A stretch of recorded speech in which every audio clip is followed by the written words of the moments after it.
Hello everyone, welcome back to Prestige's online classes. This is Macroeconomics Class 6. Today we're going to go over the Phillips Curve, unemployment, and shifts on the Phillips Curve. I'm also going to go over the ASAD graph a little and show the relationship between this model and the other one. Alright, let's first start with the basics of the Phillips Curve. This model is going to show us the relationship between unemployment and inflation. As unemployment goes up, inflation is going to go down. And as inflation goes up, unemployment is going to go down. This means our short-run curve is going to be downward sloping, like this. And we label this as the short-run Phillips curve.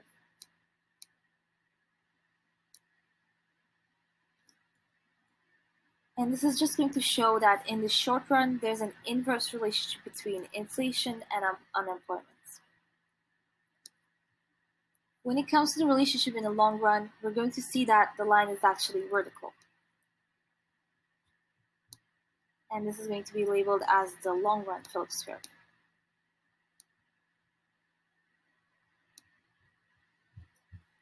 This is going to illustrate that in the long run, there is actually no relationship between the unemployment rate and the inflation. The LRPC is going to show us the natural rates of unemployment.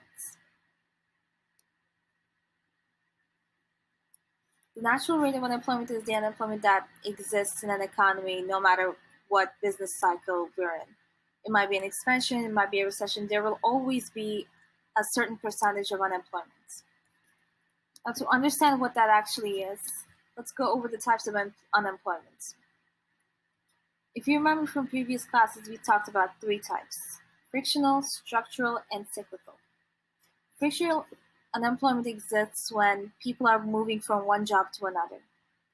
That might be someone who quits a part-time job to look for a full-time one, or someone who wants to get a higher paying job so they quit their current job.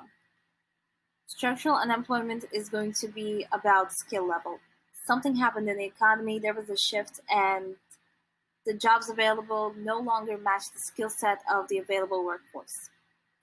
And cyclical unemployment is going to be about the business cycles. It's going to rise during the recession and fall during economic expansions. And we have some examples. Let's look at what each of these are. The first one is someone quitting their job because they decide to look for a better one. This is going to be someone in between jobs, so it's going to be frictional unemployment. Frictional. You can't really read that, but the first one is going to be frictional unemployment. Someone worked at a coal mine that closed because of less demand for coal and more demand for clean energy. This is going to be structural unemployment because the people who worked at that mine know how to mine coal. That's their skill.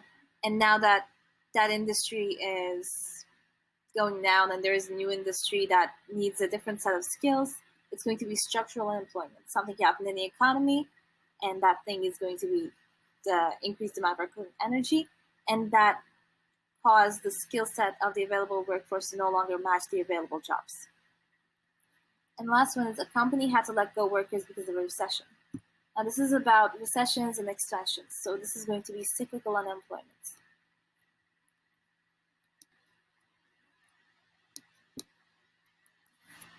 Now, the long-run Phillips curve, we said, represents the natural rate of unemployment.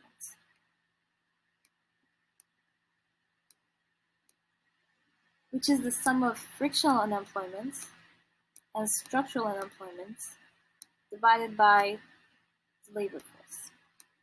That means it's going to account for structural and frictional unemployment that will be in an economy at any given time. What it doesn't represent is the cyclical unemployment that rises and falls based on the cycles of the economy. The way that it gets incorporated is through points on the short-run Phillips curve. For example, let's say there's a recession. When there's a recession, cyclical unemployment is higher, which means the unemployment rate will be higher than the natural rate, putting us at a point to the right of the PPC. This is called a recessionary gap. Inflation is low and unemployment is higher than the natural rates. Now let's look at the opposite situation. In a situation where we have the opposite, and expansion, the cyclical unemployment is going to be lower and inflation is going to be higher, putting us momentarily at a point to the left of the LRPC. This is going to be an inflationary gap. Inflation is higher than the natural point, the natural equilibrium, and unemployment is lower. Now, there are different ways the government or the national bank can combat these two gaps. If there's an inflationary gap, that means the economy is expanding. And so to combat this, a contractionary monetary policy or a contractionary fiscal policy should be used. If you're operating at a point to the right of the LRPC, that means we have high unemployment and should use expansionary fiscal policy or expansionary monetary policy. Now, before we get into the shifts in the Phillips curve, let's review the ASAD graph. The ASAD graph, aggregate demand, aggregate supply graph, is a way of illustrating national income determination and changes in the price level. It can be used to illustrate phases of the business cycle and how different events can lead to changes in real GDP and inflation. In the graph, there are two axes, a vertical axis, which is the price level, and a horizontal axis, the real GDP or output. A downward sloping aggregate demand curve and an upward sloping short-run aggregate supply curve. There is also a vertical long-run aggregate supply curve. The LRAS is vertical at the full employment output. The placement of the LRAS curve depends on whether the economy has an output gap or is in a long-run equilibrium. If there's an output gap that is positive, the economies will be operating to the right of the LRAS.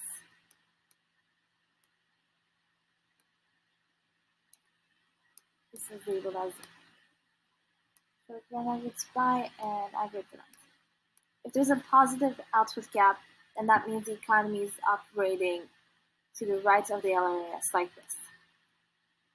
If there's a negative output gap, then the opposite is true. The economy is operating to the left of the long-run aggregate supply. Alright, now how does this graph go hand-to-hand with the Phillips curve? To understand that, let's look at the aspects of the Phillips curve one by one. Starting with short-run Phillips curve, there are going to be two things that can shift it. One is going to be supply shocks.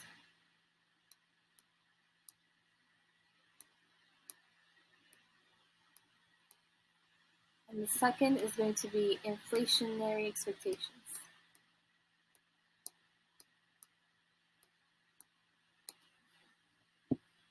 When there is a negative supply shock, or when the short-run aggregate supply shifts left, the short-run Phillips curve is going to shift right. There's an adverse relationship. When SRAS shifts one way, the SRPC shifts the other. You can think of it this way. If we're shifting SRAS, and the economy is now operating over here, where there is a recessionary gap, that means that the economy is operating below what it would be operating in if there was full employment. And when we shift it this way, that means there's a higher unemployment associated with the same inflation. So in a sense, they show the same thing happening. And when the SRAS shifts right, the SRPC is going to shift left. So whatever the SRAS does, the short-run Phillips curve is going to do the opposite.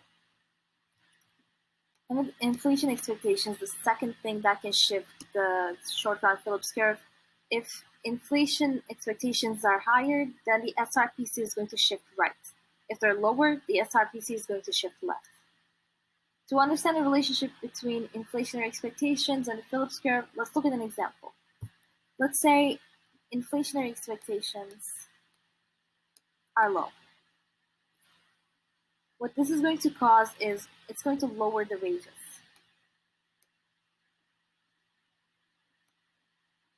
And when the wages are lower, that means there are lower input costs. When there are lower input costs, this is going to shift the aggregate supply curve right.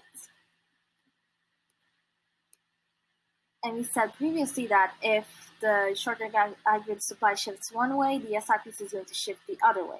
So if the lower inflation expectations are causing a rightward shift in the short-run aggregate supply curve, then they're going to cause a leftward shift of the SRPC.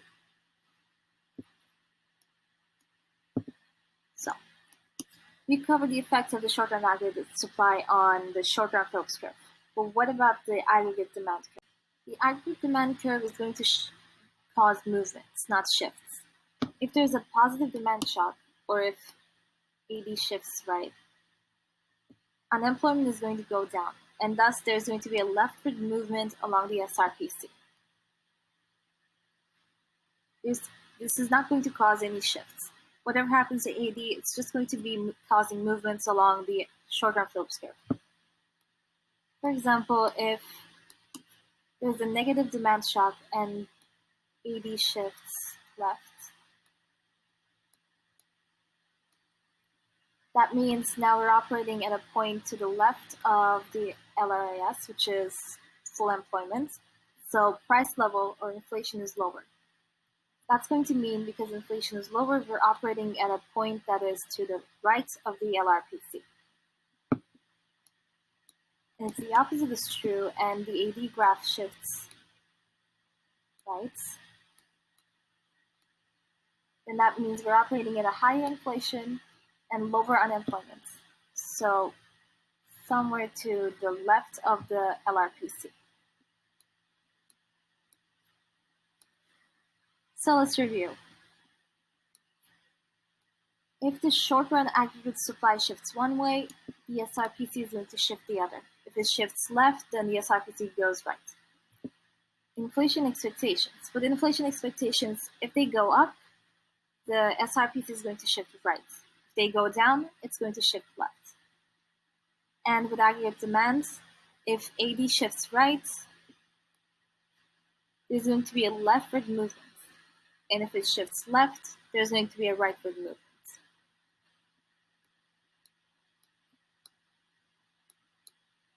Now let's move on to the long-run Phillips curve. This curve represents the natural rate of unemployment. So for it to change and for it to shift, there needs to be a change in the natural rate of unemployment. One example of this can be unemployment benefits. If unemployment benefits are suddenly better, people will be unemployed for longer. The number of people unemployed at any given time is going to increase because of the incentives. You simply can't afford to be unemployed more because the benefits are simply better. This is going to increase the natural rate of unemployment and shift the LRPC to the right. So the only thing you need to keep in mind when it comes to shifts and the long-run Phillips curve is that if there's a change in the natural rate of unemployment, the LRPC is going to shift accordingly. All right. Now let's move on to some relationships that we need to keep in mind when we're doing these sorts of questions. The first one is going to be the aggregate demand. If we're using aggregate demand to predict movements along the SRPC, we also need to know what shifts it. The components of AD are consumption, investment, government spending, and net exports. If there's a change in any of these, there's going to be a similar change in the aggregate demand. For example, let's say interest rates went down. And when rates went down, investment is going to go up. If investment goes up and everything else stays the same, that means aggregate demand is also going to go up. Then we have bond prices and inflation expectations. If inflation expectations go up, nominal interest rates are also going to go up. And this is going to cause bond prices to decrease.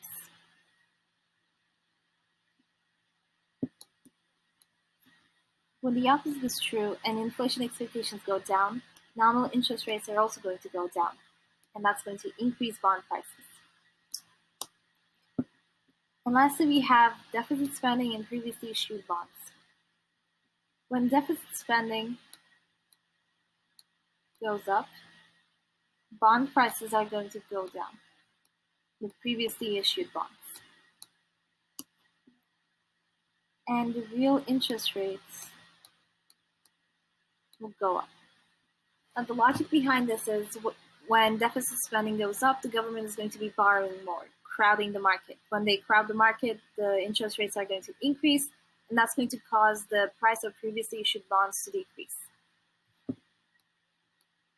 Those are just some relationships you need to keep in mind when doing these sorts of questions. All right. Now that we saw the difference between the short run and the long run Phillips curves, I want to also discuss the long run effects of monetary policy. In the previous classes, we discussed what monetary policy is and what happens when we do certain things. For example, we said that when we buy bonds, we're expanding the economy, and when we sell bonds, we're contracting it. Now, I want to go over what exactly causes those changes. Let's say we're looking at expansionary and buying bonds. Buy bonds. This is going to cause an increase in the money supply. Because when you buy bonds, you're paying the people money. And when you pay the people money, you put more money in the economy. So the money supply is going to increase. It's also going to lower real interest rates. Because there's just more money in the economy. This will cause an increase in investments and interest-sensitive consumption. Because these two are aspects of the aggregate demand, they will also cause an increase in aggregate demand, or a rightward shift. When there's an increase in aggregate demand, when you look at the ASAD graph, you'll see that that's going to cause an increase in the price level and an increased output, which essentially explains why buying bonds is going to be expansionary, because in the end, we're causing inflation and a higher output.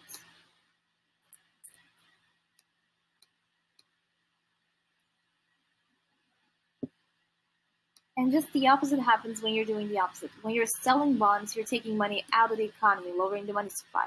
And when you lower money supply, the interest rates are going to go up, and that's going to cause investment spending and interest-sensitive consumption spending to go down, lowering the AD, which is going to cause the inflation to go down and the output to go down also.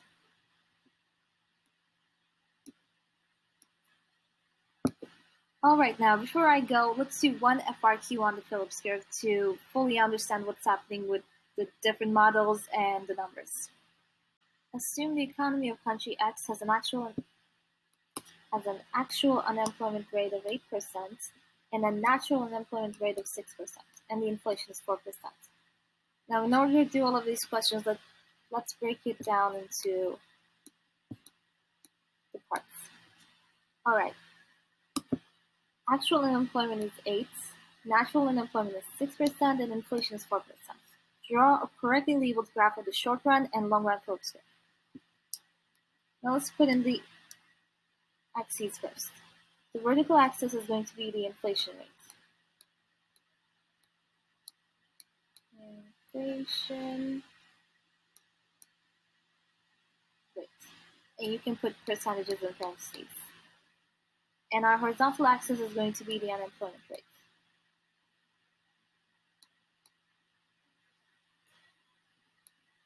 And you can also put percentages in parentheses. And our title for this graph can just be Phillips curve country X. Phillips curve for country X.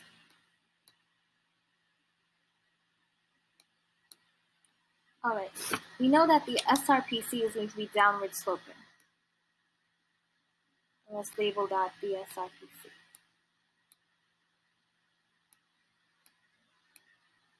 And we know that the LRPC, the long run Phillips curve, is going to be vertical.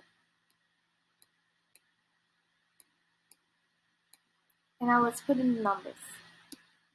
We know that the LRPC is going to represent a natural rate of unemployment.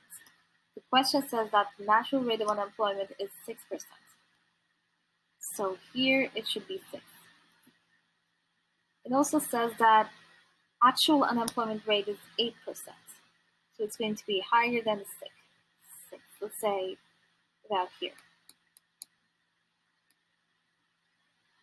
And with that 8%, there's going to be an inflation rate of 4%.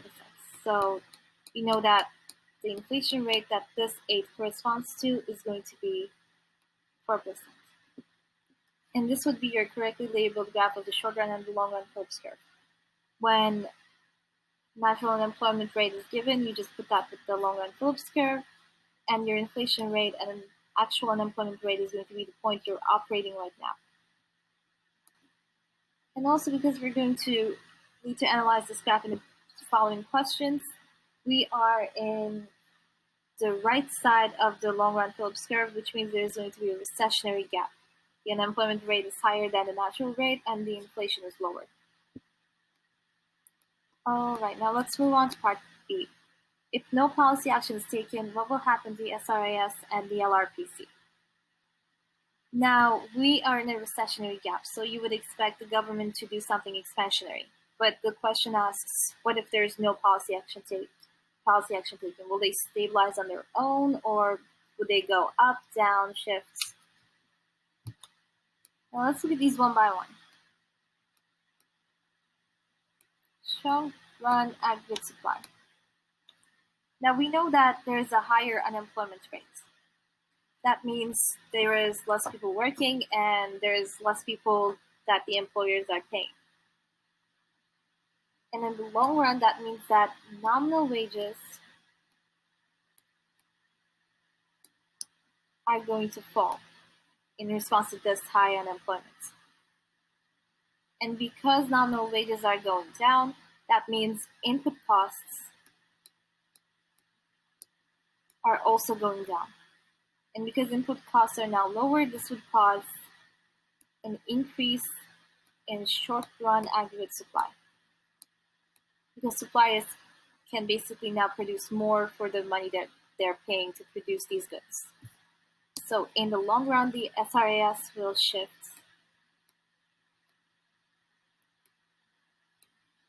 right, like this. Now let's look at the LRPC, the long-run Phillips curve. We said that the long-run Phillips curve is about the natural rate of unemployment. In this question, we're operating at a level that is higher than the natural rate of unemployment. But there's nothing that is actually changing this number. So in the long run, the economy will eventually get back to the natural rates. So the LRPC doesn't change. All right, now let's do part C. What fiscal policy action can be used to reduce unemployment in the short run? We're trying to reduce unemployment. That means we have to do expansionary. With expansionary fiscal policy,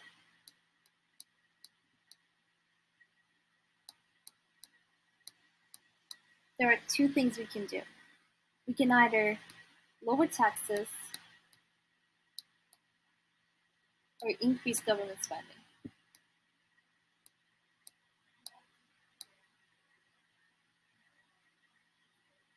When we lower taxes, we're simply giving people more money to spend, and when people have more money to spend, there's more economic activity, which is going to expand the economy. And with government spending, again, the same logic. When we increase government spending, people have more money to spend, they have more money to go out and buy stuff, so there's going to be an expansion. And both of these things with expansionary policy will reduce unemployment in the short run.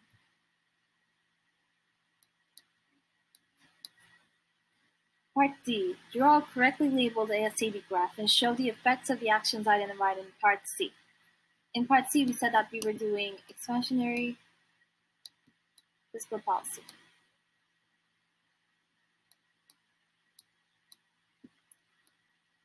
Now let's start by drawing the axes.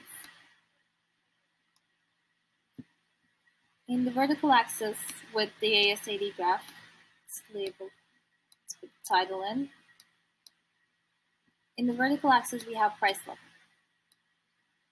And in the horizontal axis, we have real GDP. We know that the aggregate demand curve is downward sloping. The short run aggregate supply is positively sloping, and that there is a long run aggregate supply over here. Now in this question, we know that we are operating at a level that is below full employment. So for this question, we can just ignore the long run aggregate supply curve. All right, we're doing expansionary fiscal policy. And let's say we're going with the taxes route and lowering taxes. When we lower taxes, people are going to have more money in their hands to spend. When people have more money in their hands to spend, they're going to spend more, and therefore that's going to shift the aggregate demand. And that is because consumption is a part of the aggregate demand, and we're increasing consumption with lowering taxes. It's going to be just labeled 81. And you can just draw your dotted points.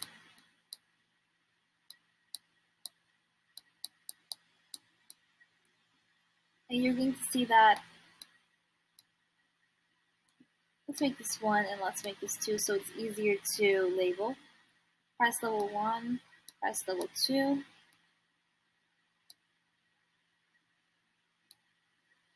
Outputs represented by Y1 and output 2. We're going to see that this action of lowering taxes and shifting the AD curve to the right is going to increase output, and it's going to increase inflation. And this is basically what you would put for this question.